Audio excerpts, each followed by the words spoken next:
Welcome everyone to the Progressive Mind Show. This is Senna, aka Alinko. Today is October 22nd, 2024, and we're back here to serve our community. This is your number one community building show in the world, and we're here to discuss the upcoming 2024, US 2024 elections. Today, we're going to be talking about how to vote in some of the swing states, and we have our guest here who will be engaging in the conversation. Later on in tonight's episode, we will also be talking to Danielle Wallace, who is running for Chicago City Board, and so Chicago School Board. She will be joining us later on in this episode. Right now, we have Shantana and Lowell Thompson, who will be helping with the conversation. Once you join us, please share the feed on Facebook, YouTube. On Facebook, you can like the feed, you can like it, share it with your neighbors and friends so we can all be part of the community building process.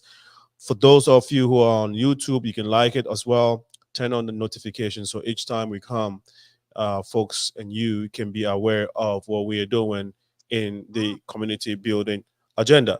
Let me just say this, that during the show, we will also open the phone lines if you want to call in and basically share your opinion or just be part of the discussion. You would be allowed to do so in a little bit once we start the conversation, once we get the conversation going. Without much ado, I would like to introduce my guest, Shantana. Welcome to the show. Shantana is the president of the 46th Ward Democratic Committee person. He's also very active and involved in the Illinois democratic and political processes. Sean, you're welcome to the Progressive Mind Show, and also the leader and founder and president of the Abolition Institute. Welcome again to the show, Sean. It's been a while. Thanks for having me. Yes, you're welcome. Next to Sean is Lowell Thompson. Lowell Thompson is also a very huge community organizer. He's a Democrat advocate, an influencer in the city of Chicago, in Cook County. Lowell Thompson, thank you so much. This is the first time on this platform. We appreciate you being on here, and we're about to dive into it. Lowell, thank you so much once again for being on the show. No, thank you. And thanks, Sean, for letting me be on. Yeah, so last weekend, we just had this wonderful African celebration and mobilization for Kamala Harris at the Yanzi restaurant right there in Uptown, right here in the city of Chicago, which was very, very successful. There was a lot of energy there. And then during that, we were talking about, hey, how about, talking about how and letting the community know how important it is in some of the swing states and how people should be voting. Sean, what would you want people to know first of all about these elections, and then we can go into some of these swing states. Why are they even called swing states in the first place, Sean? Sure. Well, the founders in 1789, I guess it was, were a little worried about the regular people being able to directly elect the president. They were worried that they would be too radical. The elites would lose some control, and so they didn't want people to vote for the president directly. They wanted the states to vote directly. And they instituted the Electoral College, which gives each state a number of electoral votes equal to the number of representatives in Congress and the Senate they have. So Wyoming, for example, has 2 senators and 1 congressperson, so they elect 3. Pennsylvania has 17 congressmen and 2 senators, so they have 19 electoral votes. But I think the fact that gets lost here is part of the deal in why the southern states ratified the Constitution was that the Electoral College was in a large way biased towards the slaveholding southern states. If you look at the math, it was clear that they would probably have a veto on the federal government for the foreseeable future because of the Electoral College power of those states. And so we also saw leading up to the Civil War, and for the 100 years after that, that the southern states, the more conservative states, had uh, a bulwark, again, a veto against anti-slavery legislation and then against civil rights legislation, up until that filibuster was finally broken in 1964 with the Civil Rights Act. So now, because Democrats won the popular vote, but lost the Electoral College both in 2000 and in 2016, a lot of people say that Harris has to win by a huge margin to uh, in the popular vote to win in the Electoral College. I actually don't think that's true, as I've been looking into some numbers. Um, Trump has been gaining in states that he is already going to win. So Trump increasing his margin in, for example, Florida or Texas, um, those votes don't really help him get any additional electoral votes. Also, some of the groups that he, if you believe some of the conservative polls, is gaining with, um, those groups are also disproportionately in states that are already going to go either to Harris or Trump. So I think it's a bit of scaremongering to say that, we're doomed because of the electoral college inequity. You could actually sort of make the opposite argument. And I would say, looking on the bright side, in 2020, yes, Joe Biden won by 4.5% in the popular vote. Okay. But he won in the electoral college by 30 points. So it's not baked into the cake that uh, we are going to get uh, unfairly hurt by the electoral college. What it comes down to is there's 43 states. We know how they're going to vote, and there's 7 states that are on the bubble. Any way you look at it, we probably all know them, but just a refresher: Michigan, Wisconsin, Pennsylvania. You throw in the one electoral vote in Omaha, Nebraska, what they call the blue dot, because it's likely to go Democratic. And then Georgia, North Carolina, Arizona, and Nevada. So one blue dot, 7 swing states, and every state you could find a poll showing that Harris is ahead. You could find a poll showing that Trump is ahead. Um, it's a bad system. I mean, one person should get one vote. The vote of somebody in Wyoming should not count more than the vote of somebody in Illinois.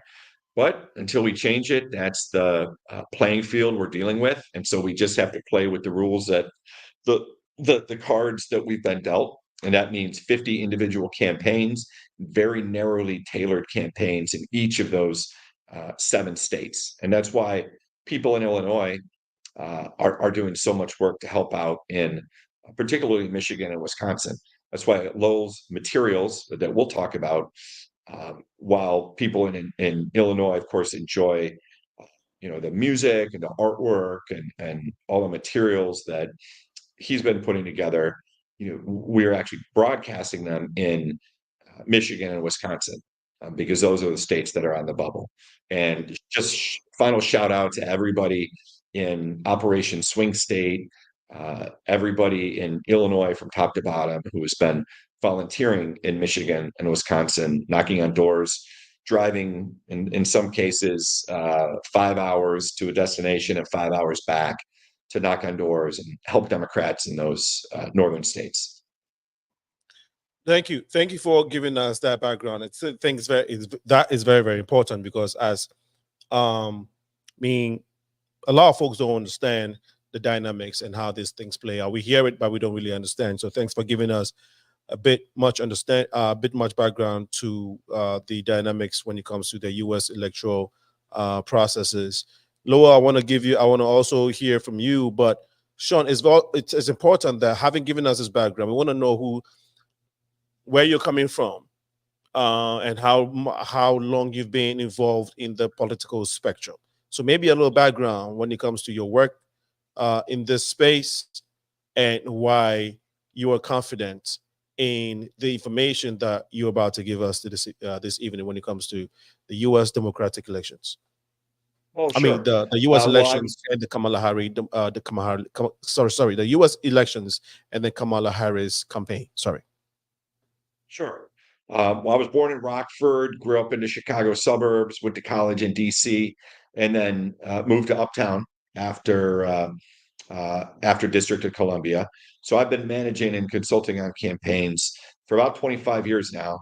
Um, Once I got into the thick of things in college, joined the college Democrats, was in the eye of the storm during the Clinton years.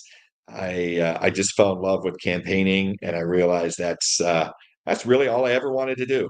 So, been involved in hundreds of campaigns. I was involved in the Obama Senate and presidential races, and you see a lot of the same energy from the 2008 Obama campaign manifesting itself in the 2024 Harris campaign. And of course, a lot of people from volunteers to top staff and everybody in between from the Obama days is just as active in the Harris campaign.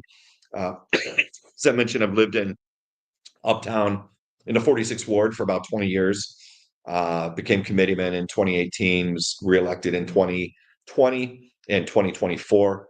We're on the ballot in the presidential years. And proud to say 46th Ward has the fourth highest turnout of the 50 wards in Chicago. And of course, we don't know what the turnout will be on November 5th, but in terms of the early vote, things are looking pretty good. And, in addition to running campaigns for a living, of course, I read the polls, I read the analysis, and I consume news just by everybody else. And admittedly, I try to look on the bright side.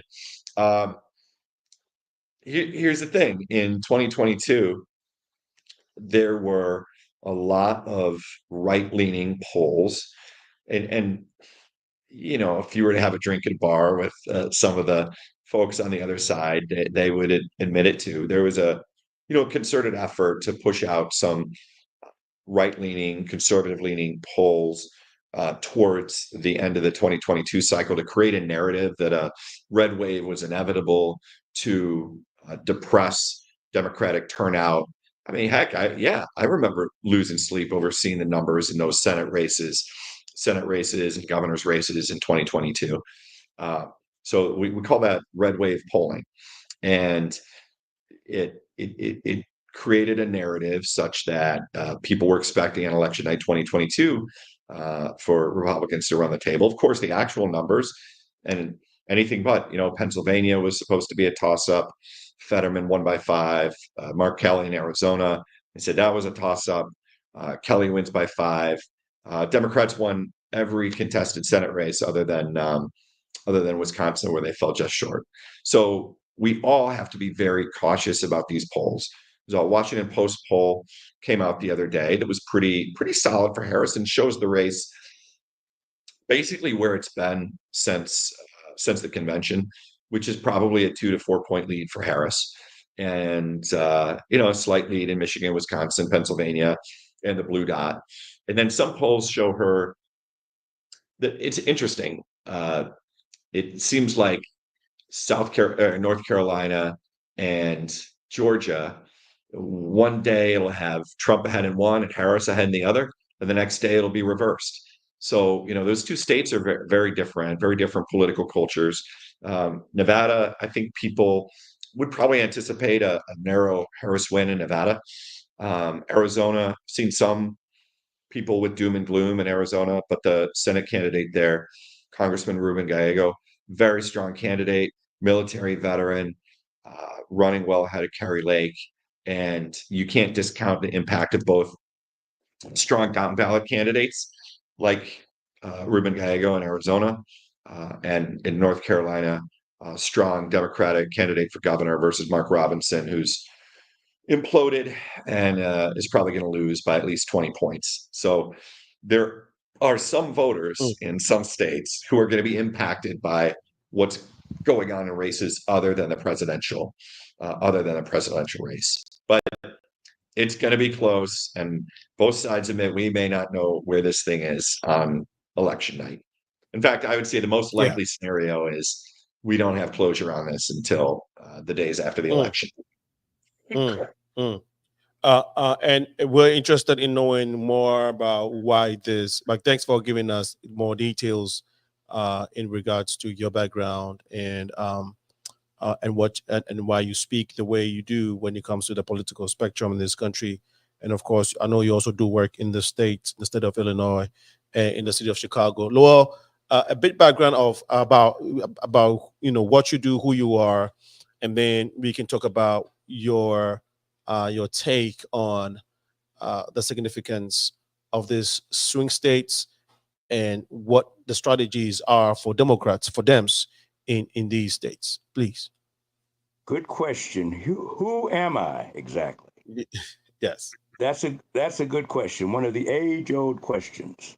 Well, Mm, let me try to philosophize quickly and say that before I got into thinking about this race, this presidential race, okay. before I got involved with Sean, I was an artist. I was a writer. I've written books. I've done lots of work, paintings in Uptown. I designed the Uptown's colored wheel that's in front of the Riviera Theater right now, a 20 Okay. foot high piece of sculpture. I'm basically what I call myself is a creative catalyst. My job is to put ideas into people's heads and put them in there in such a way that they can't get them out. That's what I do. Mm, And I do it through art, I do it through writing, I do it through music, I do it any way I can.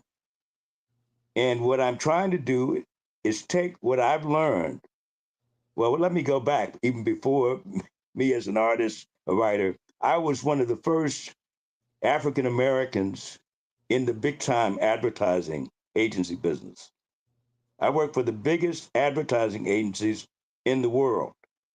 I created advertising for McDonald's and Coke, television commercials, print ads, outdoor billboards. I did that from the time I was 20 years old till I was about 55.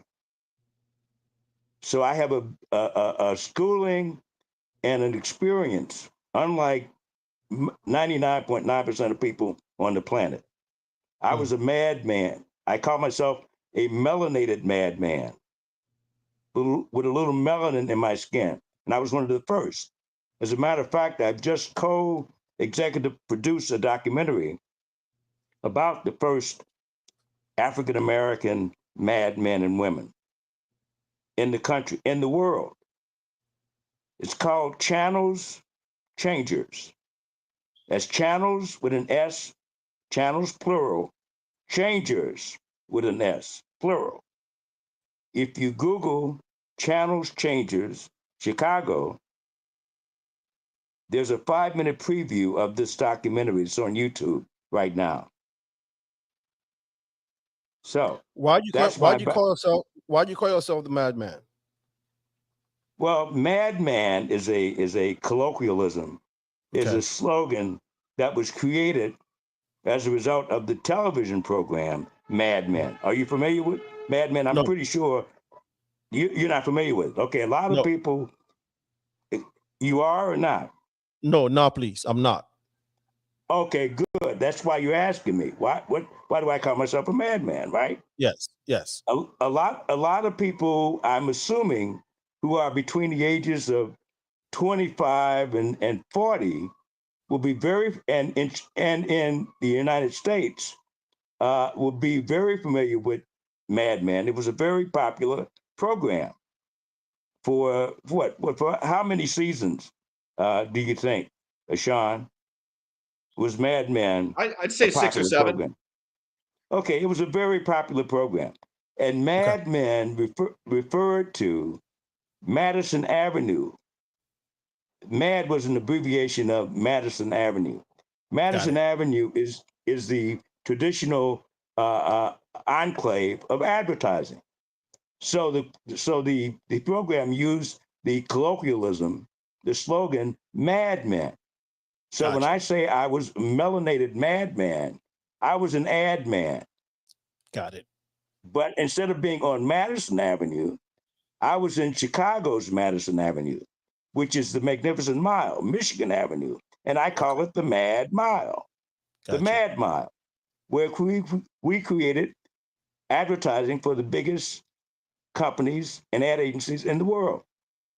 So I'm bringing all that, my art talent, my advertising talent, my writing talent, my creative ability, And I'm putting it all behind winning this election.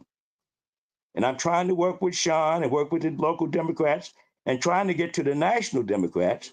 I've created a couple of campaigns that I think could help win this election. I actually sent an example of some of the radio to you kind of late. So if you could get it on, it would be great because I want to see what people think. We just started putting it into the swing states yesterday, I think. So, but my job is to create the kind of advertising and communications that gets people's attention and it gets them hot to trot for Kamala and Tim Walz. One of my campaigns is called, the theme is Give the Reds the Blues. Give the Reds the Blues. Who are the Reds? Roses, Russians, and Republicans are red. Who are the blues? Violets, Democrats, and democracy are blue. So to win this next election, here's all we have to do. Give the Reds the blues, baby. Give the Reds the blues. That's one of the campaigns that I've created. The other is directed more specifically at African American, especially African American young men in particular, and men in general, who are, I mean, it's hard for me to believe, or actually thinking about voting for Trump or not voting at all in this critical election. It's hard for me to believe, I mean, being from my background and knowing the history of the experience with African Americans in this country, with white supremacy, and with people like Donald Trump, it's hard for me to even fathom that any African American would ever even, I mean, twist their mind to think that they're going to vote for Trump or not vote at all. So the second campaign, I've created a character that is a playoff of the traditional American, patriotic, all-American guy. Who is that? He's been around for, I think, at least over 100 years. Have you ever heard of Uncle Sam? Uncle Sam is a Not really. character. Okay. Have you? Not really. Has anybody out there heard of Uncle Sam? Uncle Sam is a traditional icon of America. And he's an old white guy who wears a red, white, and blue outfit. And he's always hyping America and patriotism and the American way. That's Uncle Sam. And most Americans know of Uncle Sam. They think he's great, especially the older Americans. But what I've done is taking that, the Uncle Sam, the traditional American rah-rah guy, and I've turned him into, for the purposes of talking to African American men in particular, I've turned him, Uncle Sam, into Brother Sam. Okay. And Brother Sam is presenting the case for Kamala Harris from another perspective of a brother, a man, a real man who knows what's going on out in the street in the world, and who is talking about what this election means for African Americans in particular. And Brother Sam can't imagine that any so-called African American man would think about voting for what I call the big fat loser. The guy who lost the last last couple of elections, well, at least the midterms and the big one in 2020, and they're thinking about voting for this guy because he can lie and convince them that he's some kind of a genius. When he's a loser, he's lost in business, he's lost in everything. All he's got is a nice suit and a long tie and a big, long line of lies. And for any African American to actually believe his lies, I mean, I'm ashamed of any African American, especially man, who supposedly is a thinking man, who actually is thinking of voting for Donald Trump. Can you believe that? Well, do you? Okay, great point, Lowell, and thank you so much for giving us that rich background of yours. Very, very significant in this conversation. Great job, and thanks for all you've done in the building of this country. I think that one thing we should also not lose sight of in this elections, and what people are talking about is some of the is what you just alluded to, that people are really considering or looking forward to voting for Trump because, and then you ask yourself, you just ask the question. You say, why would anybody think of, or especially black people think of voting for Trump, understanding that, understanding what Trump stands for, and then and that his ideologies and philosophies do not necessarily cater to all the civil rights and all the struggles that Black America stands for. Fair enough. People are, but we also have to understand that a lot of these young folks and even millennials do not really understand some of these issues. They don't understand the deeper issues, the consequences of having Trump's ideologies and his philosophies, running this country. All they're thinking about is what they can survive today, how they can survive this economy. So I think there's a real gap in when it comes to the younger Well, generation. The economy is great. The stock market is the highest level in history, double what it was when Trump was president. So the economy is doing a lot better than Trump and his people were saying it is. So, Laura, do you also hear on the streets? I was going to ask you. I hear Trump. Go ahead. I hear Trump's propaganda, his lies. But the media has documented over 40,000 lies that he tells. So why would anybody believe anything that he says or any of his people say? I mean, you tell me that. That's nonsense. Okay, so I know I get a little emotional, but this is important. And if anybody's out there has some rationale, let's hear it. Have them call in and tell me a rationale. I don't see one. Well, no, great points. I also put it to you that, again, reality on the ground, as someone who is being in the middle and trying to look at both sides. How about when people say, okay, we used to be able to afford X, we used to be able to spend less when we go to the grocery store. Now we're spending so much we can put food on the table because prices are high, and all of that. These are real time issues, and these are real people going through this. So they're comparing this economy to that. Yes, there may be some indications that jobs, the economy is booming because jobs are increasing and whatnot, but people are also feeling the pinch of high inflation. There's no doubt that inflations are high now. What would you say to that? And what would you say to those people who are going through those hard times when it comes to these elections? Well, one thing that as I know, I'm not an economist, Okay. I'm not a politician, but I'm talking as just a rational person.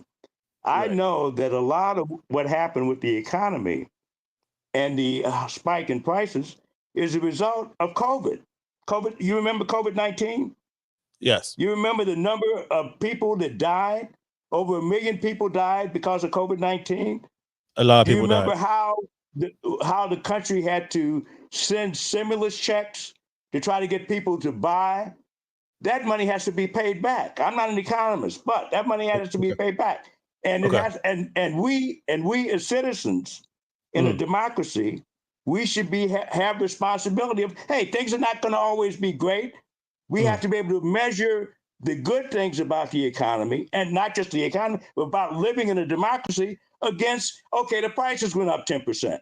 You're gonna throw out a president or an administration that has done so much in terms of all the other issues in this country, and you're gonna, oh, okay, my prices went up, so I'm gonna throw out democracy because the prices went up. I'm gonna elect a dictator because the prices went up 10%.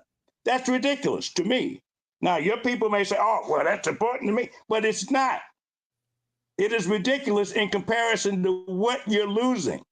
If you elect a serial predator, sexual predator, a felon who's been convicted, if you elect that guy because your prices went up 10%, That's ridiculous. You don't deserve to live in a democracy. If that's the way you think, then go live with Putin. That's what I'm saying. Okay. Yes, Sean. Santa, could I Yes. address the Yes. Yes. economic argument? Yes. Go ahead. So I'm glad you brought that up. I think, it's really hard to change people's views on the economy. Uh, I feel like for the last decade or so, the so-called experts have been telling Americans that we're either in a recession or a recession is imminent. And certainly on the right, we've had 4 years of pessimism. Sean Hannity and Fox News and everybody who wants the Democrats to lose saying, things are apoplectic. Um, the recession is right around the corner. I mean, for how long have we heard that the recession is right around the corner? And it hasn't been. The economy is the envy of the world. We live in one of the most prosperous nations that's ever existed in human history. And you can't deny the economic pain that some people are in. But the idea that like Kamala Harris and Donald Trump both have two buttons, and one button says more inflation and one says less. And Trump's going to push the less inflation button, and Kamala's going to push the more is nonsense. The inflation came from the economic dislocation and the supply chain dislocations that racked the world after COVID. And as Lowell said, we had to spend a ton of money to keep the country afloat, and that money has to be paid back. So, yes, a lot of money was pumped into the economy. Now, I think most people, if you look at it, would say we had to do that. People's lives were on the line. We could not let people who were unemployed starve. If we had to take on debt, we had to take on debt. This sense that gas prices, for example, like the gas prices always fluctuate, every month, every year, every president, they go up, they go down. As Lowell said, to throw out democracy and to throw out a woman's right to choose and to do all these things, based on this Fox News narrative that the sky is falling in terms of the economy. They always say the sky is falling in terms of the economy, and then if people are struggling with food prices, well, we have one party that believes in supports for nutrition, for the WIC program, the Women and Infant Children program, actually doing something to address hunger, more school lunches, more school breakfasts, more healthy, nutritious school lunches and school breakfasts. And then another side that says the path forward is more corporate tax cuts. It's like saying that you're pro-life and then being against every single thing that would help a child thrive, and being against daycare, more funding for education. It just doesn't make sense. If the food prices are too high, then let's provide some supports for people to be able to buy more food. Let's Right. not bring in a dictator and a tyrant because of that. Right. So just a quick follow up on what you just said, Sean. How serious should people take this talk about democracy being at stake, or the democracy that America is enjoying now being in danger if Trump becomes president? A lot of times, I mean, these things are being said on mainstream media, and people hear it.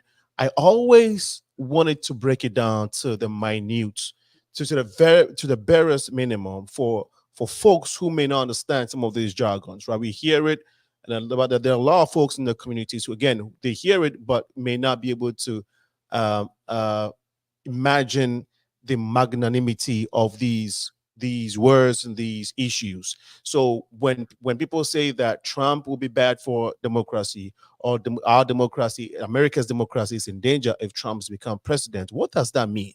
Is Well, what about him? Donald Trump and JD Vance have both said they won't respect the results of the upcoming election if they lose. He sent a violent mob uh, into the Capitol, the first time the Capitol has ever been occupied, even during the worst days of the Civil War. The Capitol was always protected. He stood there and said, "Go and fight like hell, and I'm going to join you." And of course, he got into a limo because I don't think he really likes hanging around with his supporters. We all saw it on January 6th. Then for J.D. Vance to say it was a peaceful transition of power, it wasn't a peaceful transition of power. 5 cops were killed from the party that's allegedly pro-police. There was violence. Cops were killed. He fought tooth and nail against the Democratic transfer of power. And then J.D. Vance said, oh, if I was in Mike Pence's shoes, I would have not certified the election either. So these two people have both said that they will not support a peaceful transfer of power. They will not accept the results of the election if they don't lose. Like, this isn't even in dispute. It's not theoretical. And if Trump and Vance win, then let's fast forward 4 years from now. The vice president reads the roll of the Electoral College voters and announces who has won each state. So Congress did pass a law saying that, you know, this should be unambiguous, that the vice president doesn't get to pick and choose what states he wants to read and what states he didn't. But Vance said that he would not have done what Pence did. Even though the votes were clear, I guess he would have just omitted reading the names of states that Biden won. So, you know, these two are unambiguous. I cannot envision a scenario where, you know, the election is close in 2028 and J.D. Vance gives up power and reads the list of states that the Democrats won and walks away. And, you know, let's look, you know, if the other side had control of the military and the national security apparatus, like, that's a very, very different situation than 2020 or 2024. I will say in 2020, I think Trump was surprised by the election results. The effort to overturn the election was kind of chaotic and make it up as you go. You know, I don't think there was this long-term game plan for, okay, we're going to lose, and then between early November and January 20th, you know, this is what we're going to do to take it back. It was spur of the moment, chaos, just like his administration, day by day, grasping at straws, Rudy Giuliani being crazy, filing lawsuits, throwing things at the wall to see what sticks. So, you know, if that were the case in 2028 and they had the military, the national security establishment, and all this time and the resources of the federal government to make sure they keep power, of course they'd figure out a way to do it. I'm actually, you know, I'm less worried for November of 2024. And it certainly should not discourage people from going out and voting for Harris, because I think this idea that, like, you know, Harris wins the election and then Trump is somehow going to convince the federal government and the national security apparatus and the army and, you know, this infrastructure of the Biden-Harris administration to go and overturn the election. I prefer for 2024 to focus more on winning the actual election and getting more votes. And, you know, we can deal with that stuff afterwards. But if Trump were to win or take power, it's the future of the democracy. J.D. Vance has given no indication that he would ever respect the results of any election that doesn't result in him and his party winning. Trump, said Trump, Sean, and this is to the two of you. It looks like the national polls is showing Kamala Harris leading. I think I was looking at Reuters earlier today. I think it's 46 for Kamala and 44 for Trump. They're about maybe 3 points. So pretty much it looks like a very close elections.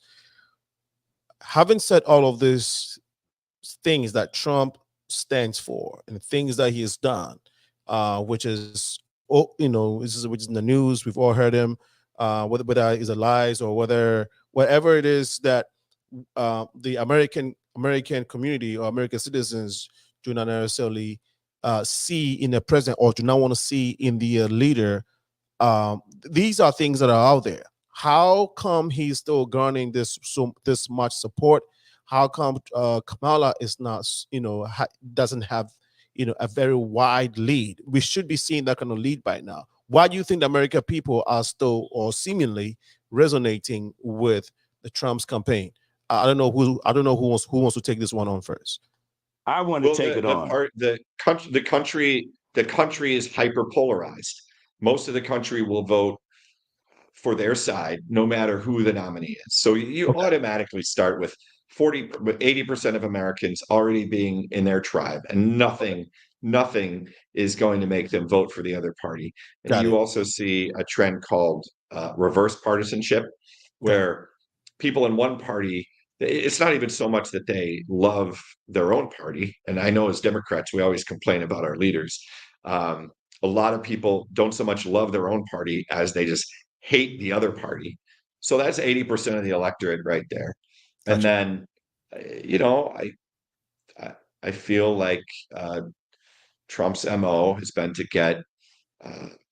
get people to look down on other people and feel good about themselves by thinking they're better than people of a different race or religion. And that's the story as old as the story of America. Right. Uh, first it was Muslims. We had the Muslim ban. We had the constant fear mongering about Muslims. And then I guess somewhere along the line, it became less cool to bash Muslims. So he was bashing immigrants and Hispanics through through much of the last election. Then it became migrants. I don't even know who it is this week. Like there's Right. always somebody on the bottom. It's Right. always somebody who's not white. And after he's done trashing Haitians and migrants and transgender young people, it'll be another group after that. Story as old as America. And yeah, and it works. People said about the crazy comment about the Haitian immigrants eating the cats and dogs. People said, "Oh, that seemed crazy, but everybody was talking about it. People were believing it. It dominated the news. Yeah. Yeah, so we'll just put something out about another group to hate." Right. And yeah, I Okay. wish it wasn't close, but it is. Right. Well, let me, Go ahead. may I weigh in on this? Yes. Yes. Absolutely. I'd like to say something. Yes. Go ahead. I think it's very easy for us to lose sight of the big picture of what's really going on. The history of this country has been that it has been a white man's country. To me, that is the underlying issue in this. Okay. It is the fact that this election, if Kamala Harris wins, and an African American Indian woman wins, it confirms the replacement theory, the idea that the white man in particular no longer has the power to control his country. That's what this election is about. Whether you call it Christian nationalism, white supremacy, or whatever the alibi is, if you know anything about the history of this country, and Sean alluded to it to some extent, the history of this election, if Donald Trump loses, may be the last election that the white man, and I'm saying white man in the sense of the racist white man, or not even the racist white man, but the scared white man, the one who wants to have as much privilege as he can get. He feels that if Kamala Harris wins, then he's gone. He doesn't have the power that he has traditionally had. So of course he's fighting tooth and nail and doing everything he can. And Trump knows how to appeal to that sort of fear. He's a master of appealing to those kinds of basic instincts. That's what he does. So there's nothing esoteric or deep about what's happening. Of course, I would be shocked if it wasn't happening. I actually wrote a book a few years ago where this basically happened. I had Trump on Mount Rushmore in my book. Anybody who knows the history of this country, to me, and I've had a chance to study more about the history since I've been out of the day-to-day advertising business. I've had time as I've gotten older. I just had my 77th birthday last week. And so I've had time to think. I've had time to think and to read and to see, hey, there is nothing new, whether they call them MAGAs or white backlash or the McCarthyites or whatever they call them, the Tories. There's always been a significant element of this country who believe that a king is better, the church running things is better, white man in control is better. There's always been 40 to 50% of the people in the country, period. That's nothing new, if you know anything about the history. So it's not, I'll piggyback on what Lowell just said. Don't make it a murder mystery. It's not Columbo. We don't need Columbo to solve this. We don't need Agatha Christie or Hercule Poirot. This is simple. Okay, go ahead, Sean. I'll Don't get me piggyback on started. something Don't get me Lowell just started. said Right. about how Please don't get me how started on predictable this. this all is. Every time there's been some advancement in African American rights in this country, it is without fail instantly followed by an even more severe white backlash. We had it at the end of the Civil War, the white backlash that retook all the southern states after Reconstruction. We had the white backlash after civil rights and the urban unrest of the 60s. 100 years to get to that Civil Rights Act. And then, within a year or two, white people were saying, oh no, it went too far. We gotta clamp down. And then, during the protests over George Floyd, we had maybe a month where most Americans, I think, were on the same page that killing should not have happened. And then, then the white backlash again. So yeah, Lowell's absolutely right. This is, this does fit in the narrative thread of American history. But So this is sometimes more. past is not necessarily prologue, and I still hold out hope for November 5th. So essentially, this is more than just an economy that is struggling from an economy that is struggling post pandemic or post COVID-19. Basically, what you guys are saying is that there is so much at stake, which goes beyond what people are feeling in their pockets, at the grocery store, and at the gas pumps. And I think that, What I would say is that I yeah, guarantee if Donald yeah, Trump was president right now and we had the stock market at record heights, we had The Economist, a very conservative, libertarian leaning global news outlet calling America's economy the envy of the world. We had slowed inflation. We have job growth. We have low unemployment. I know it's hard because the right will say, oh, we don't trust the statistics coming out of Washington. Okay, but when Trump was president and there mm, was positive economic news, he would mm, tout it. Nobody right, can tell me that if Donald Trump was president right now, he wouldn't be looking at the same economy and talking about how great it was. right, Guaranteed. Right. right, right. Right. Right. So no. So again, like you say, you guys are saying there's so much at stake, and what should influence people's decision going into the November 5th elections, or even there's early voting now. But what people should be influencing people's decision in this year's elections are some of the issues that go way beyond the economy. Yes, of course, think about the economy, and the economy is not that bad as as it may have been portrayed, or it's been portrayed on mainstream media. But again, there are a lot more to this election than just what people are making it seem. And so thanks for making those points. And I think that you also talked about the swing states, which are very, very critical. Now we've identified the swing states. For those who don't know, are there any strategies? Are there any messages that you may want to,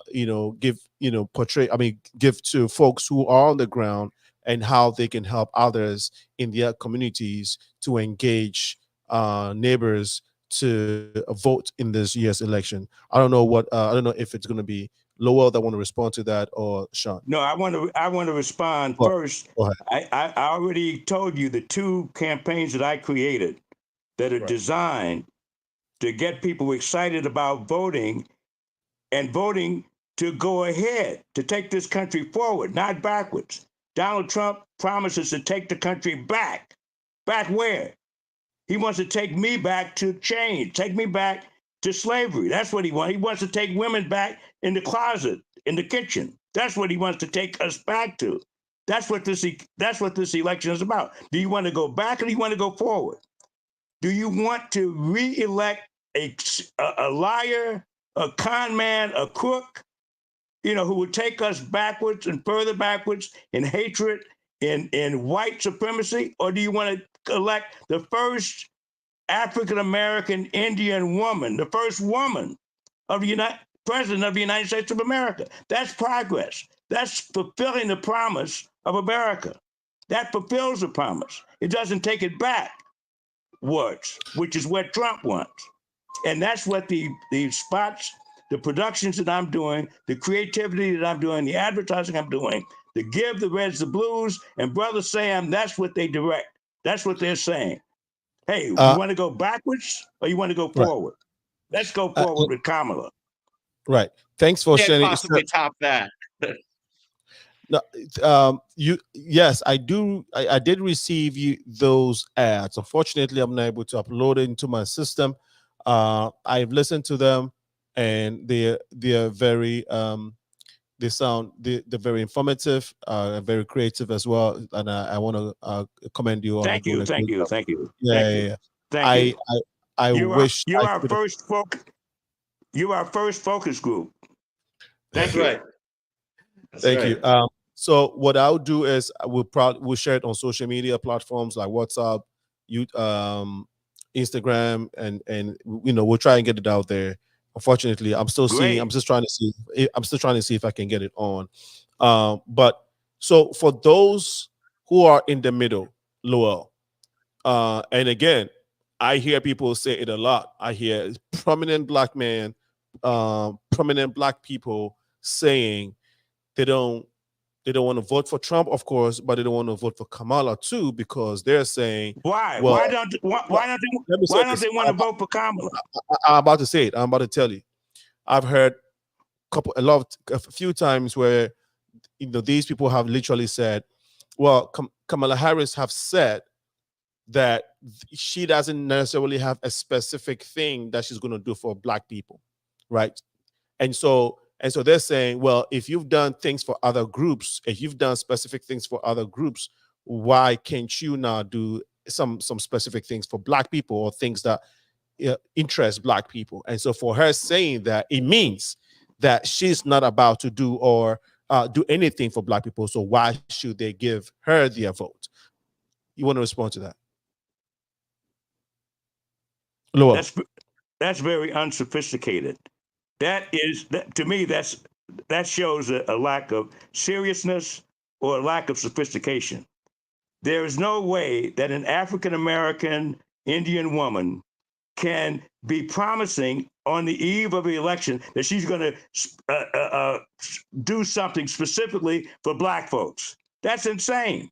Come on, think about it. Okay. What would you do if you were a moderate person, white, black, or other, and you see somebody saying, "Hey, if you elect me, I'm going to do something just for you, just for this group. I'm going to help them because I'm black like them." That's nonsense. No politician would be stupid enough to do that. Come on. No matter what she's actually going to do, what her policies will actually be, she can't say that and expect to win. Do you know specific policies or some policies of hers that are going to cater to some specific struggles that the black community are facing and have been crying for over the decades? And you will know firsthand. I know that as an African-American woman, she's going to do a whole lot more for us than a white so-called billionaire, pseudo-billionaire con man. Am I going to believe anything that he says? It doesn't make any sense. Why would I believe anything that Trump promises? Right, Law. Is there a policy? And Sean, feel free to respond to this. No, we don't know. I'm saying no. The idea that there's a policy, that's missing the point. Okay. That is not being sophisticated. That is being stupid to me. All right. Go ahead. But in this case, though, let me come back to you. Are there pressing issues within the black community that you would want any government to look at as a group of people that have gone through the struggles over the decade, over the centuries, over the years in this country? Are there any specific thing, again, as a black man, that you would wish that any leader of this country would pay attention Well, to? I would wish for reparations. Okay. Reparations. I would Mhm. wish for that, but I wouldn't Okay. expect her to say, "Oh, I'm going to give you guys $100,000 apiece, Okay. and that way, elect me because I'm going to give you $200,000 and a mule." That's Okay. ridiculous. Okay. Come on. I'm just saying, people, be realistic, be serious, be mature, be adult. Don't and stop watching and listening to Donald Trump, and stop watching and listening to Fox News. Those people are in the business of selling the country to billionaires. They're in that business.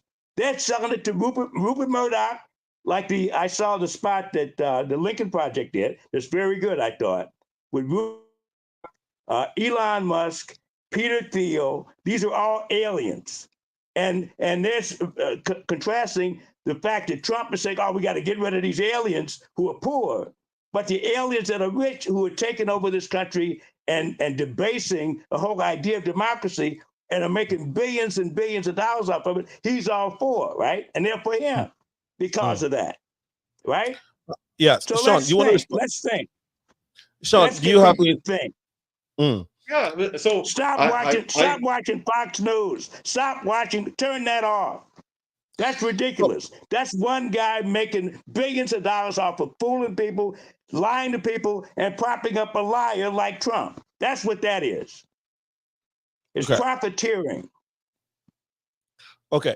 Go. I Go. like Yeah. I like what Lowell said about the campaign. It's right. Like the campaign, both in terms of politics and in terms of governing, cannot go and say, I'm giving you this, I'm giving you that. I think the proposals that she has, uh, I think, become most known for during this campaign. I think of the proposal to have a $25,000 tax credit for first-time home buyers, regardless of race. And I think, I guess it always frustrated me as somebody who runs campaigns when in 2016 people said, "Oh, well, I don't know what Hillary Clinton's policies were. All she was about was complaining about Trump." And I'd say she had the most comprehensive policy proposals of any candidate running for any office in human history. Hundreds of pages on the website of policy proposals, And and the nobody media read didn't them. want to cover it because they just want the Nobody fight. read They them. want the fight between Trump and Right. Clinton. That's They how want they. to That's how trash they make talk. their money. Right. Right. That's how they make So their money. and then the voters who said, oh, Hillary doesn't have any policy positions. I mean, it was right there. I don't think there was any dispute between the two of them, Trump and Clinton, who had the more robust policy positions. But when the media just talks about the fight, most people are just going to focus on the fight. And the same thing Right. here in 2024. That they're spinning this narrative that, oh, she's not that bright. It's all fluff. It's like, I'm sorry, you call me woke or whatever, but growing up half black, half Asian in America, a half black, half Asian woman in America in the 1960s, you're telling me that was easy? Oh yeah, the world's your oyster when you're in that situation. Graduated top of the class in high school, top of the class in college, top of the class in law school, become a prosecutor, get elected district attorney in one of the biggest cities in America, get elected attorney general of the largest state in America, get elected senator of the largest state in America, get elected vice president. Oh yeah, it was all just handed to her. It just Yeah. makes me sick to hear how She had people a how lot. people talk about her. She she had it a lot easier than the guy whose father left him 400 something $1 million, a Yeah, silver, exactly. a platinum spoon in his mouth, and he lost a lot of it. And the Yeah. only reason why he even has any Mm. presence now and exposure is because he did this program where he played a billionaire. He played a billionaire. Come on. We should be Mm. more honest and more straightforward instead of addressing these so-called points. We should be clear and tell people, hey, don't be stupid. If you're getting your news from, and the one point that I think that Sean made that I forgot to make, that I think is the key, if nothing else, the point is, if you have anybody in any contest, whether it be sports, whether it be baseball, basketball, and one of the opponents says, hey, if I don't win, they cheated. That should disqualify him. It shouldn't even be a contest. The minute he said that, he should be disqualified. Period. And the news media should be on him saying, hey, you are not qualified to run for president if you don't agree to if you lose, to get out of the office. You are not qualified. That's not the way it works in this country. Go over to Russia if you want to be a dictator and not go according to the election. But here, so that automatically, just the fact that you and your VP says that, you are disqualified, period. Anybody who votes for you is a fool, and they should not be in this country. If they're not capable of understanding that the key to this country is the ability for the parties and the people, political parties, to be able to fight each other tooth and nail, and then when they lose, to then give up the office to the person that won. That's the key. The exchange of power, the legitimate and the unmitigated exchange of power. That's the key to the country. If you don't have that, you have nothing. You have chaos. You have war. And we're going to have a lot more people are going to get killed this election than, like Sean said, when they didn't know what they were doing. Trump knows what he's doing now. He's got probably a third of the military that agree with him. What are my question to the Democrats, what are you doing? You are in power. You control the military. What are you doing now to keep Trump from tearing up the country and killing a lot of people? What is your plan? That's what I want to know. What is Joe Biden doing now to keep that from happening? So that's a question. That's a question that the Democrats need to answer. Right. Okay. Well, I don't know, Sean. This is a question. I mean, you don't work for the government, so you wouldn't know. But I think that we have touched on some of these, issues that the everyday American has been talking about, or things that are on the lips of people in this historic election. And I think that, for those who have tuned in, we'll be able to take a thing or two. And the whole time we were working, I've been trying to fidget with my system to see how I can get the commercials playing, but it's still not working. And so it's 8 minutes past 7, and we've been on the show for about at least an hour now, looking at this year's elections, this year's United States, this year's U.S. elections, which is, of course, historic. The first time a Black woman is vying for the position of a president of this country, and I think that it has all that it takes for it to be a very very historic one. And then we are hoping that everything goes well for the Democratic Party, so they can elect, not just because she's a woman, but for all the reasons that you have stated this evening, for all that's at stake. We need someone that will lead America so that America can have its leadership back, have the economy back, and also provide the right environment for this democracy to thrive. And so we want to thank you guys for making the show and contributing to it. If there is anything that you left out in your presentation, in this closing remarks, can you please take the moment to educate or inform folks why, if somebody's in the middle, somebody, they're not sure, why they should be voting for the Democratic Party, and which means Kamala Harris. I'll start with you, Lowell. I would say that we've got 2 weeks. This is the 22nd of October. We have exactly 2 weeks before Election Day, right? Yeah. I would say that you have a chance to save democracy you have a chance. And you have a chance to do it, whereas people historically, in order to save this democracy, a lot of people have died. First, in the original Revolutionary War in 1776, they had to fight to take this country from the British to try to create a democracy. A lot of people died, who got sick, who were brutalized. 1776, a lot of people died. Civil War, War of 1812, a lot of Civil War, over 600 and some thousand Americans died, right? Okay, you've Yes. got World War I, you got World War II, you got Viet. All of this is fighting the threat to democracy. That's over there, usually. It's over there, somebody outside of the country. Now we have somebody trying to kill democracy from the inside, Donald Trump.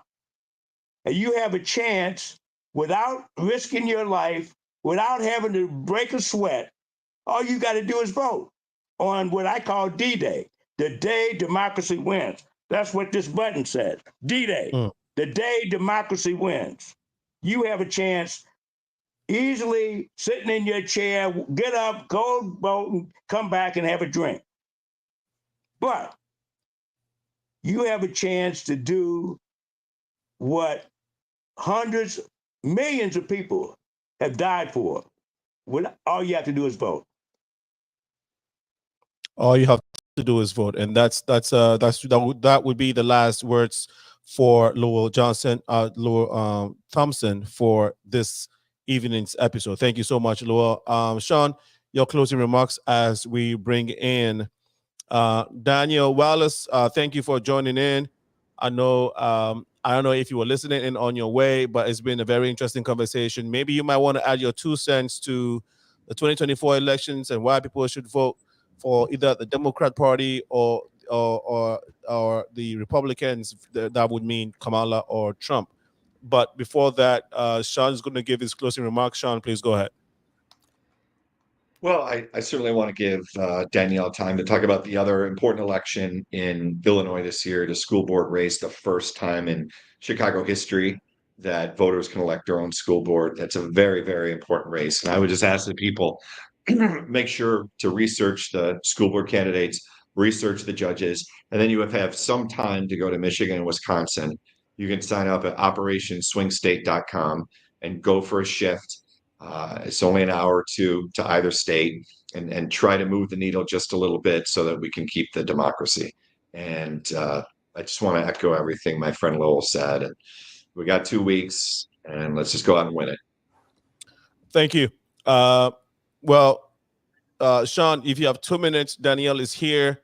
Danielle, did you get a chance to listen in on your way to the studio? Oh man, I did not. I was fighting traffic. Okay. All right. But you were a Democrat, I'm assuming.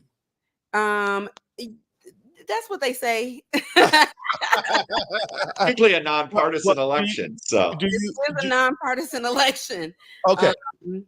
So right? Okay. Are you going to be voting this year?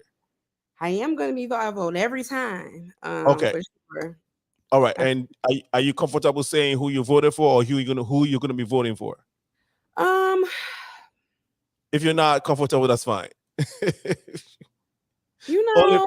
I am. Will you be voting Danielle Wallace for school board in the 6th district?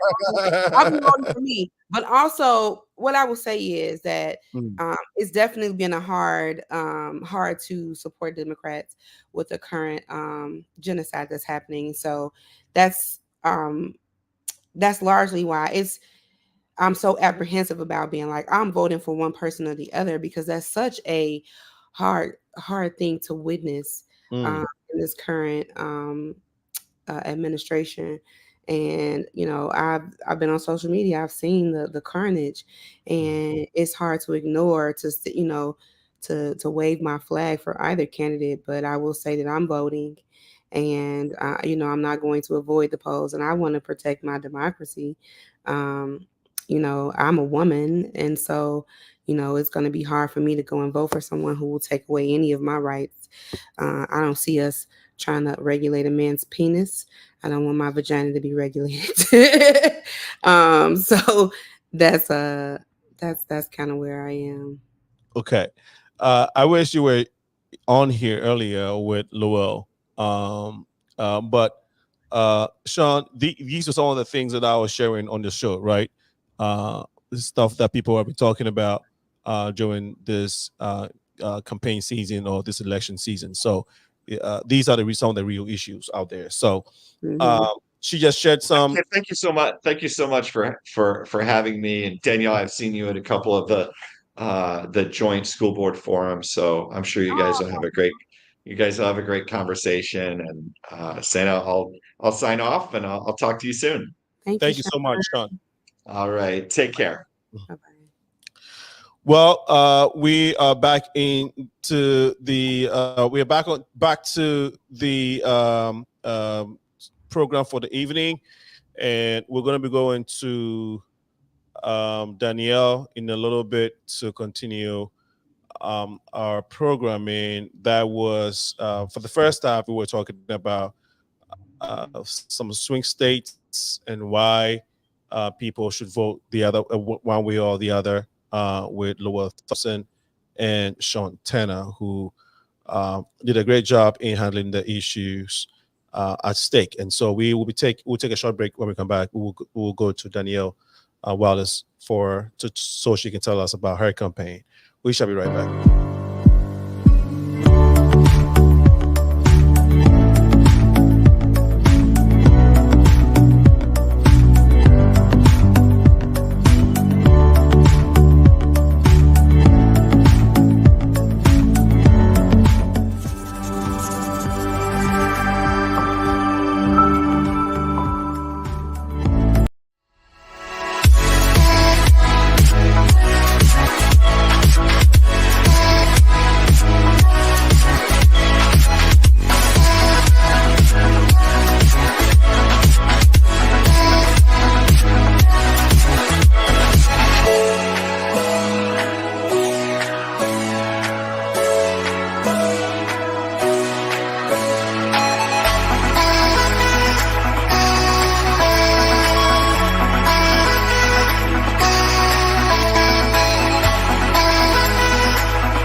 Welcome back to the Progressive Minds Show. My name is Senna, aka Alinko.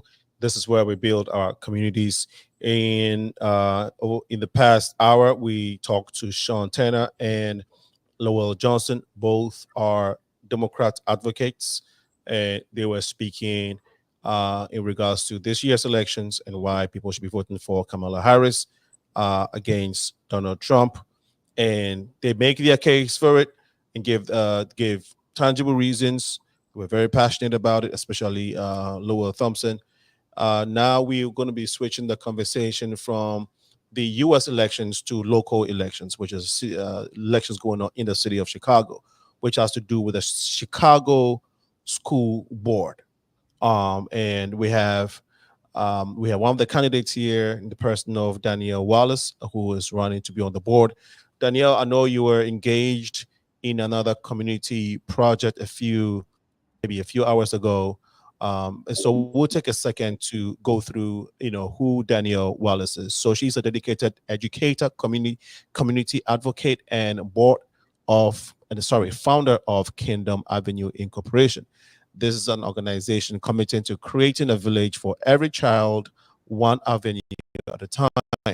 With well over 16 years of experience in education and social services, Danielle has been a tireless advocate for systemic change, particularly in underserved communities. Her work focuses on addressing iniquities iniquity, right? Inequities in education, fostering youth development, and creating safe spaces where children can thrive. Under Danielle's leadership, Kingdom Avenue has achieved significant milestones, including serving as the action champion for the Inglewood Quality of Life Plans Education and Youth Development Task. She has a lot of accolades. Because of time, we will dive into the discussion, and whatever is left that she wants us to know, she will take the opportunity to give us give us more insight to her work. Danielle, welcome to the Progressive Mind Show. Thank you. Thank you for having me. Can you hear me well? Yes, we can hear you. We understand if your tone is a little low, the energy is low, because I know you've been working very Oh, hard, no, so we understand.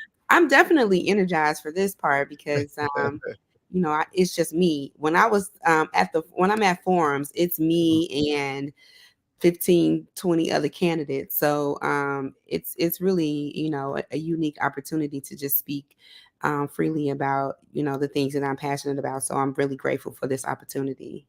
Fantastic. So if if you don't mind, from the little that I read from your bio, your background, Hmm. is there anything else that you'd like our audience to know about you, the work you've done, and what you're passionate about? Sure. One of the things that I leave out the bio so that I can just tell people in person Mm, and see their faces is mm, I had two sets of twins when I was 17. And mm. so um, I had one set in April and one set in November. And because the school that I was at the time didn't really have the resources to um, really help me make it through to the finish, I dropped out of high school. And so I dropped out, and my babies were really sick. So I had to be at the hospital with them. And so school was like the last thing on my mind.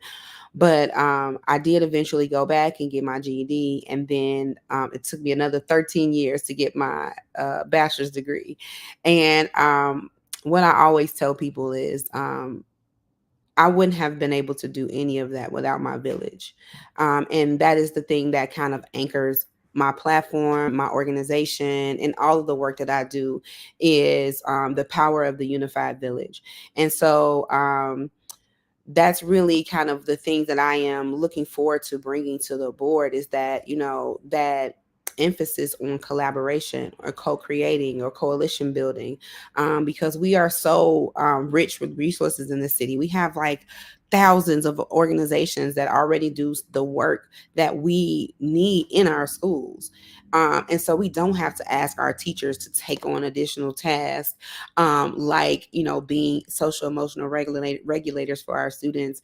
They are tasked with the heavy arduous work of trying to teach our babies math and reading and science. And so we want them to be hyper focused on that, but we also want to give them the resources that they need to be able to address those other issues. And so what we have an opportunity to do here in this election is to create a village in Chicago public schools. That's essentially what it's meant to be, is an extension of the village that we are creating in our homes. Some of our homes are maybe incomplete villages. And I'm a proponent of all of us being responsible, if you will, for each other. And so when I hear stuff like single parent homes or fathers missing or what have you, I'm like, we got plenty of men. We got we have plenty of parents available. We just don't have the personal accountability for all of our babies. And when you hear me say our babies, I mean every single one that I've encountered.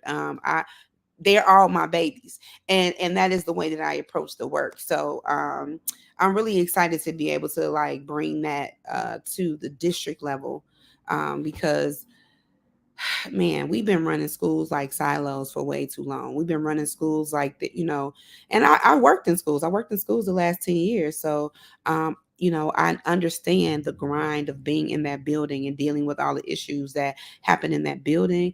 but what would it be like if we had, resources that just came in at lunchtime and sat with our kids and gave us a break?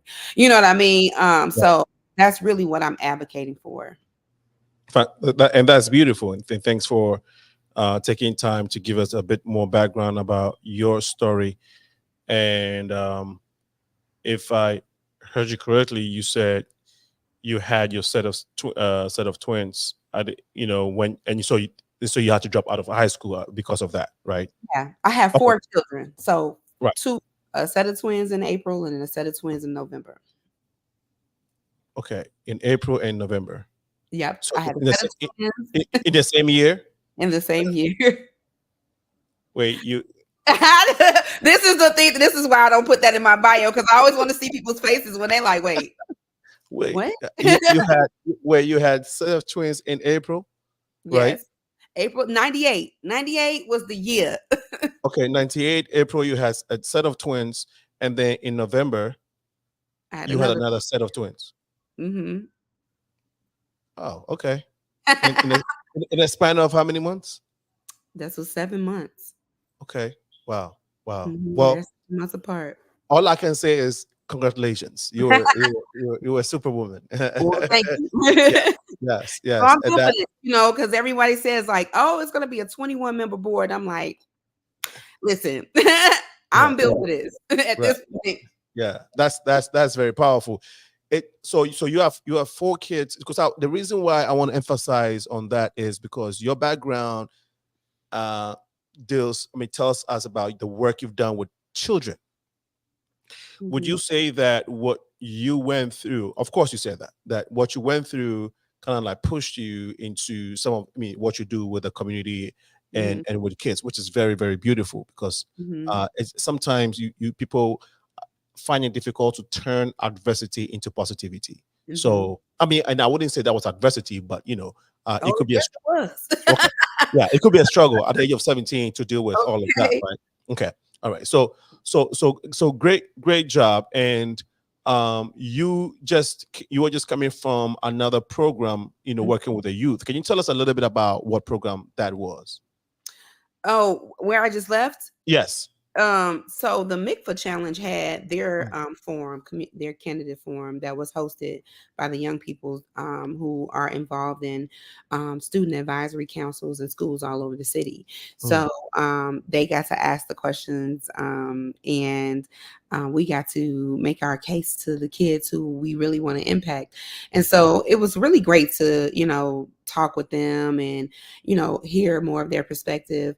I've spent the month of October going through the 6th district record. You'll see it on my page. If you go mm, to my Instagram, you'll see me interviewing kids from all over the 6th district, and it really that's my passion. mm. I'm a restorative justice coordinator, and social emotional learning and social regulation and emotional regulation is my kind of jam, if you will. And so, just being able to talk with the young people at this forum was really uplifting for me. It was energizing, so I was ready for this next thing. Okay. What is it about children that you've learned over these years that gives you the impetus to want to do more or be there for them or create this space that you're trying to create for them? Create the space is the perfect way to describe my work, because I never wanted to be a teacher. I was like, being in the classroom for 8 hours, 6, 7 hours, just standing there, I applaud my teachers, but Mm, I always wanted to create spaces where teaching and learning could happen naturally, because those who are inspired to teach, they do it so effortlessly. And mm, kids, what the thing that I have learned is young people want information. They are thirsty for it. This is the reason why social media thrives, because the more information they have access to, the more they will eat it up. And mm, so, you know, if we create spaces that are safe and are uplifting for our young people, giving them information is going to be the easy part, because they're going to eat it up. And so that's one of the things that I found is that and one of the things that was like a catalyst for me, for wanting to really work with young people is, when I was much younger. I've been at Chicago, Saint Sabina for my whole life. That's my church. Shout out to Father Flager. We used to go down to Lower Wacker Drive and feed those individuals who were down there. Like, they don't have homes. And so every time we would go to somebody, they'll be like, go to that person over there, go to that person over there. And I was like, they have this mentality that, I am going through this really harsh suffering, but I don't want to leave anybody out. Like, I don't want to get this thing without making sure that my brother who's struggling with me got this thing too. And I'm like, how can we inspire this type of attitude in people without them having to experience something as extreme as sleeping on the streets? And so, this is, prayer time and some research. I really understood more than anything is we start teaching that when kids are really young. We start teaching that, instead of asking our kids, what do you want to be when you grow up? We ask them, what kind of world do you want to live in when you grow up?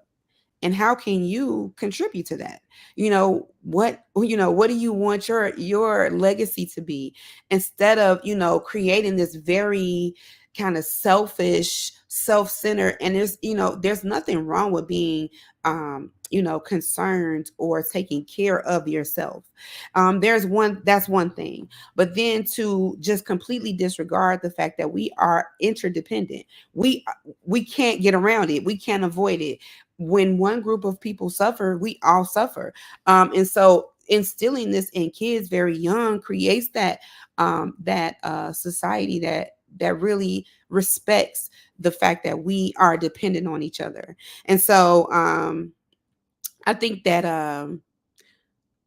that was a motivator for me. Like, I just really wanted to create this atmosphere of problem solving for our kids and critical thinking, and really allow their imaginations to solve some of these really big issues that we see every day. Because I know that they have the answers. Yeah. I told them that all the time. I'm like, y'all got the answers. And so Do you think kids really have the answers? You are a Christian, so I can refer to this. That's folly in the mind of the child. So that's why the Bible even encourages correction, right? By the rod, spare the rod, and spoil the child. mhm. Uh, first of all, do you think that there is parenting issue? And we'll come to the campaign, but this is not Oh, a it's okay. parenting session. Okay. But it speaks to your persona, and and how you're going to bring that and to the board and make changes for the youth of Chicago, which is very powerful. So Mhm. first of all, do you think there is a parenting issue within the Black community, one, or within the diaspora community? And then two, do you really believe that children have the answers? Again, it is also known, at least in Africa, that kids, I mean, young people, your brain, actually, psychologists will say that the brain does not completely form to maturity until like 22 or 23 thereabout. So Mhm. having said all of this, you think kids really have answers to handle things, that I do. the way you portrayed it? And so here's the thing. Mm, One of the things that happens to us when we're, when we develop that brain, we have been so heavily influenced yeah. by that time that um, our limitations keep us from imagining a space where some of these things that have existed all of our lives don't exist anymore. Like, if I ask an adult, can you see a world without violence? Most adults will be like, it's always going to be here. There will always be, you know what I mean? But if you ask a child, can you envision a world without violence? Absolutely. You know what I mean? Yeah. Absolutely. They Yeah. can. Now, of course, they They're need. speaking out of innocence, though, right? Absolutely. They need and this is what adults, this is where the adults come in, right? Mm, God, formed the system perfectly. The kids come in, they have all of these ideas, and you hear one and you're like, "Oh wait, that's actually really good. Let Mm, me, you know what I'm saying? Let me do this thing that adults can do to mm, cultivate that idea into a real solution. mm, And this and this is the thing that we miss because we as adults, we'll be like, the kids, they don't know anything. They, they're mm, speaking mm, from this mm, immature place, and they are. mm, But we need that because we've been so inundated with all of the things that limit our imagination. They used to call schools the killing fields. They used to call mm. universities the killing fields because they kill imagination. They set us into this kind of workers mindset. That age old question, like what's your dream job? Who dreams to work? You know Mm, what I mean? Like, no, like what? I don't have a dream job. I mm, have a dream. And kids can tap into that and very, very young if we allow that to flourish. mm. And so I think the adults job is to listen and help to cultivate Right. because we have information that can help them get these ideas from the idea state to the end goal, but we don't kill that by saying they don't know what they're talking about. Right. Brilliant. And then Mhm. two quick questions, and I want to took maybe as wrapped as you can, or as prompt Mhm. as brief as you can with those responses, so we can get to the elections itself and some of the some of the challenges or successes you've chalked so far in the campaign. Mhm. The question about do you think that there is a parenting issue within the diaspora or Black community, and Mhm. do you think that both Black men and women need to do more work in this space to give the children a better upbringing for a better future? Do you is that a thing? So I think there's an adult accountability issue. Um, Okay. I believe that we see this generation and treat it like they fell out the sky. Like these kids so bad. And I'm like, we birthed these kids, right? Yes. Yes. We are the ones who Yes. brought this generation about. So we are tasked collectively Right. with, you know, um, uh, you know, Right. guiding and The steering this guidance. Right. generation. Right. Mhm. Right. And so, who should be doing more? Do you think Black men are doing more? Do you think, or vice versa? I don't get into the politics of roles because Okay. Uh-huh.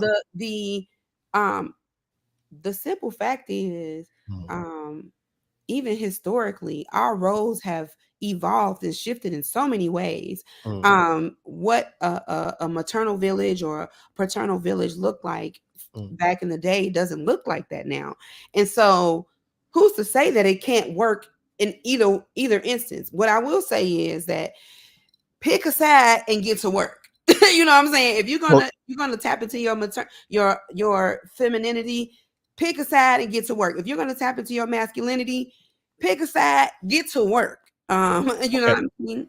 Right. Get to work. You said that there is, well, what your issue is adult accountability. Yes. Okay. On which side? You think men more or women? I think they're Guilty? they're equally complicit in this issue. Got you. Got you. In this issue Okay. of accountability, I have seen as many men as I've seen women Okay. say, "Oh my God, these kids so bad. I got my strap if I see one of these kids run up on me." And I'm like, "Whoa." Okay. Okay. So adults have shown our responsibility, or we've been complicit in being accountable to these kids by way of being there and giving them the proper training. Yes. Okay. All right. Okay. Good. So, thanks for sharing this. The Chicago School Board and Mhm. District Six help us understand the structure and the geographical layout of this. For those who don't have a clue what this is, we just hear Absolutely. it. Yeah.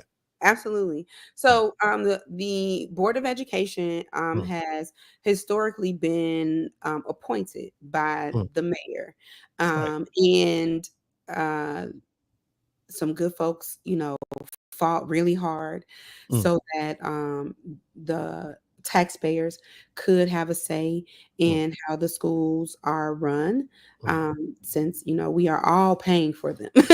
And so there was an arduous, long process of breaking the city up into 10 districts okay. that our state legislator took on. And um, my district, District 6, goes from Chatham, so all the way up by Lim's Barbecue, if anybody knows what that is, and goes all the way down to Lincoln Park Zoo. So it's a large district, a lot of different dynamics happening in that district, a lot of demographics that are being served in that district. It encompasses most of downtown, Mm, and so I've been, kind of all over just talking with folks about, their different varied interests. And so the board is the governing body for the Chicago Public Schools. So all that day-to-day stuff that a lot of folks really want to talk about when I'm talking with folks about the board, they like, well, what about these teachers? And, can we fire this principal? The board hires and fires a CEO that handles the day-to-day operation of the district. The board is tasked with the budget and strategic planning. So strategic planning guides the direction of um, our district's priorities. For they just did the 5-year strategic plan, and then the 10-year strategic plan will be coming up after that. And so it guides the focus of the district for the next 5 years, or the next 10 years. And so the board is tasked with making sure that that strategic plan gets done. The board is tasked with approving the budget. And the board is tasked with making sure that all of those legal guidelines that are in place for schools are being followed. So, if there's someone who does something maybe like egregious in the schools, then that would be presented to the board, if you will. mm, And so it's the governing body, gotcha. for Chicago Public Schools. So the guardrails, Mm, if you will, for Chicago Public Schools. And, just really tasked with bringing resources to the district. And mm. so, if you've ever, heard of a board of directors for any large business, they are tasked with making sure that the district has whatever it needs to operate efficiently. And so we'll be, a lot of the candidates will be talking about their qualifications and that kind of thing. And so we'll be tasked with making sure that, we bring all of that knowledge, information, connections to the seat of the board. What have you acquired in your lifetime of doing community work, education, emotional intelligence, having to deal with everything that life has taught you, to the board, the Chicago Education Board? I will say relationships, Okay. because I deeply value relationships. Okay. And and one of the things that um, I said in a few of my panels is that, I like to think of myself as the heart of the board, because one of the things that I feel strongly about is the culture of Chicago Public Schools, Mm, and us going from this culture of distrust and just struggle. mm. You know how much trauma you can experience as a district just from struggling, repeatedly, and Struggling from what? Or um, struggling with what? struggling with inequity, Okay. struggling with being underfunded, Okay. and coming up with really innovative ways um, to take us from an era of just existing as a school district to thriving in our culture, and the way, and finding joy in the work that we do. So one of the things that I'm really passionate about is the Chicago Public Schools Marathon.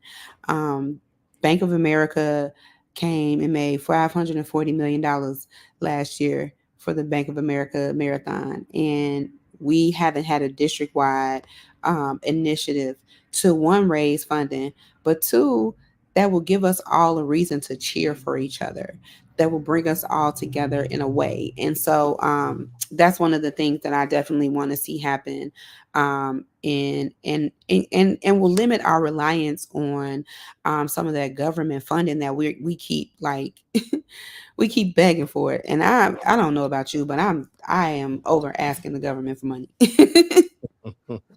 And no, for good reasons, of course, right? Um, we would. I would like you to. I want to ask um, your vision for a thriving District 6 school board. No, a District 6 school district. Is that the right term? So the school district is 299. That's the full Chicago Public School District. Okay, The six is for voting purposes is the my constituency, if you will. got you, But got when you. we all go into that room, we're gonna be talking about all the kids. And this is what I've always said on these panels. Like, all of these folks are from different districts, but we're all gonna have to work together for one unified school district. Right. And so while I will be, tasked with listening to the folks from our district and making sure that their interests are being heard, um, when you're in that room, you can't just be like, forget District 1. We need this, because as I've said, we are interdependent. And if one district experiences hardship, we all do. And so, yeah, so my vision will be to really um, build coalition with Hmm. the many resources that we have. We have one of the most business heavy cities in the nation. We have Google, we have Microsoft, we have Walmart, we have all of these companies that have footprints in our city that Mm, we don't have partnerships with. We don't even require our businesses as they enter our city to make investments in our young people, which is crazy. Everybody says the children are the future, but mm, we aren't prioritizing making investments in our school district, which we could use.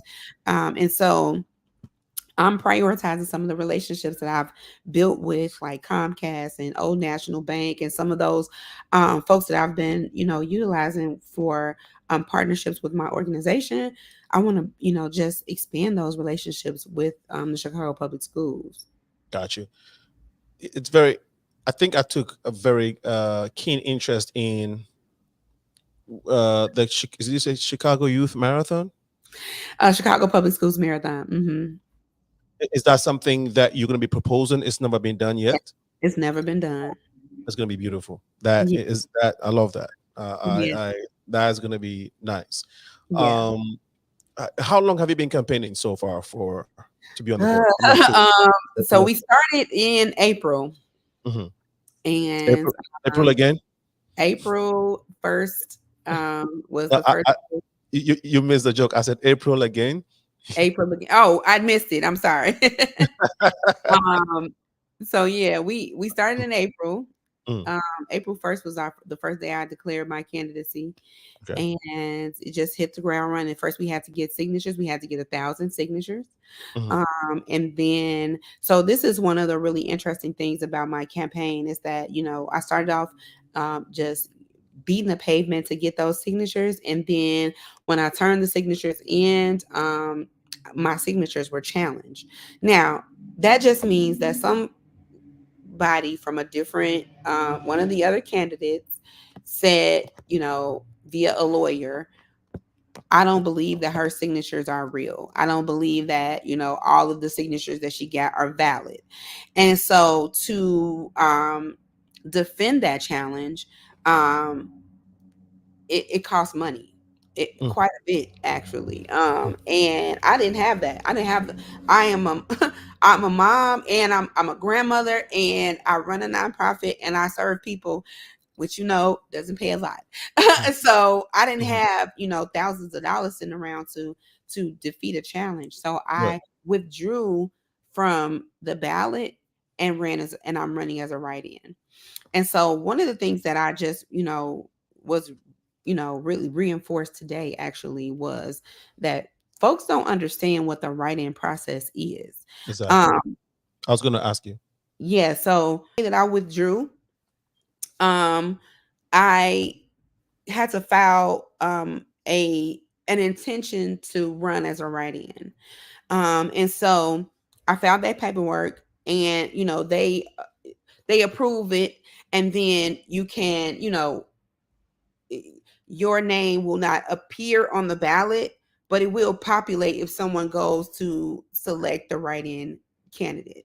If you have a if you vote digitally, then you'll see the three names. But then if you go tap the write-in, you'll see a name populated to be mine because I'm the only write-in candidate. And so, but if you get a paper ballot, there's a space at the bottom that says now anybody can't just write anybody's name in. It will be invalid. You would have had to file an intent to run as a write-in candidate for it to be valid. And so I did that. I did my due diligence there, and I've been running as a write-in candidate ever since, and meeting all kinds of challenges with that because folks really don't respect it. Like they don't, and I think that maybe it's for lack of like understanding, and because I really try to give folks the benefit of the doubt. But when it comes to like journalists and those who, the newspapers and that kind of thing, I'm constantly writing them and saying, hey, y'all didn't put my name in, or hey, y'all forgot somebody, or hey, you know what I mean? Because if you go to the Board of Elections website, my name is there just like everybody else's. So if you do your due diligence, you can see that there's another candidate for the sixth district. And so I just, I wanted to make sure that, I'm keeping myself, I have to maintain, a level of visibility, but also like just inform people like you can, write in your candidate if they've done their homework. Okay. So I was going to ask you the challenges of this campaign, but you literally just spelled out a few of them, Mhm. and Mhm. as a candidate. So where do you see yourself now? How has been momentum for you? You see it, you see things coming up. How is it looking at this moment? Oh, so I really feel like Hmm. this is one of those things that it's been really hard to gauge because I get people coming up to me all the time, like, "Oh my God, I love you. I love your platform. Like, it Hmm. really speaks to me." Right. That kind of thing. And even some of like the people who are running against me are Mm. like, "That was cool what you said," that kind of thing. And so, you know, it's harder to gauge who people will actually end up voting for. But I would Gotcha. say that, I've been able to gain a level of visibility Mhm. that I've never seen a write-in candidate gain before. And so I think You that's said really you said you said you have never seen a right-in candidate to do what again? I've never seen a write-in candidate gain as much visibility as I have. Gotcha. I've never seen a write-in candidate be at candidate forums. Like I've just never seen it done. You know what I Right. mean? And Right. so I'm really glad that a lot of the folks, even when I give them pushback, like, hey, I'm a write-in candidate, but I'm still a candidate. And it's just good practice to present all of the options for people to see. And so, people are responsive to that. I've only had one forum that was like, yeah, we're not including write-in candidates. And I was like, I just have to respect it. Right. But you know, this campaign stuff, it really got real. The night before I was about to turn in my petitions, somebody broke in my car and tried to steal them. And so, and that was all they took was the paper, was my clipboards. And thankfully, my nephew was on his way to my car to get his laundry, and he saw the person like gathering my things together, Mm. and called the police. The police came really fast. Shout out to Third District, because they came in like 2 minutes and caught him. And so I got my clipboards back so that I could turn them in because that was so much work to get 1,000 Mm. signatures. It's Right. crazy. Right. Um, and you know they took him on to jail, and I, you know I just never thought that it would be this This is level of hectic. Okay. like, you know what I Right. mean? I never Right. thought. I'm like, this is the school board.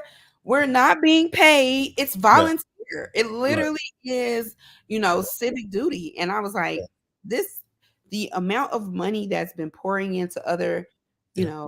Yeah. candidates from all over the place is Mm. crazy. Not me Right. though. Right.